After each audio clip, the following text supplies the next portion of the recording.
గత కొన్ని రోజులుగా తీవ్రమైన ఎండలతో అల్లాడుతున్న హైదరాబాద్ సహా వరంగల్, ఖమ్మం వంటి పలు జిల్లాల్లో అకస్మాత్తుగా వర్షాలు కురవడంతో కొనుగోలు కేంద్రాల్లో ఉన్న వరి ధాన్యం తడిసిపోవడంతో రైతులు ఆందోళన చెందుతున్నారు. పోక్సో కేసులో నిందితుడిగా ఉన్న బండి సంజయ్ కుమారుడు భగీరథ్ ను విచారించేందుకు కోర్టు 3 రోజులు సమయం ఇచ్చింది. దీంతో పోలీసులు ఈ రోజు వైద్య పరీక్షల అనంతరం కస్టడీలోకి తీసుకున్నారు.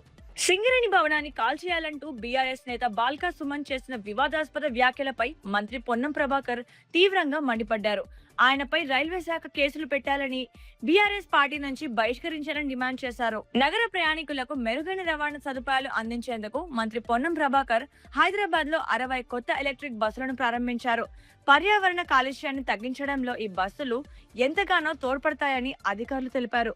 జైపూర్ మండలంలోని ఇందారం గ్రామంలో ఏర్పాటు చేసిన వరిధాన్యం కొనుగోలు కేంద్రాన్ని ఈ రోజు జిల్లా కలెక్టర్ కుమార్ దీపక్ గారితో కలిసి సందర్శించారు మంత్రి వివేక్. ఈ సందర్భంగా రైతులతో మాట్లాడి వారి సమస్యలను తెలుసుకొని రైతులు పండించిన ప్రతి గింజను ప్రభుత్వమే కొనుగోలు చేస్తుందని వారికి పూర్తి భరోసా ఇచ్చారు. రైతులు అధైర్యపడవద్దు, ప్రభుత్వం మీకు ఎల్లప్పుడూ తోడుగా ఉంటుందని ధైర్యం ఇచ్చారు. మరిన్ని అప్డేట్స్ కోసం మా ఛానల్ ని ఫాలో అవ్వండి.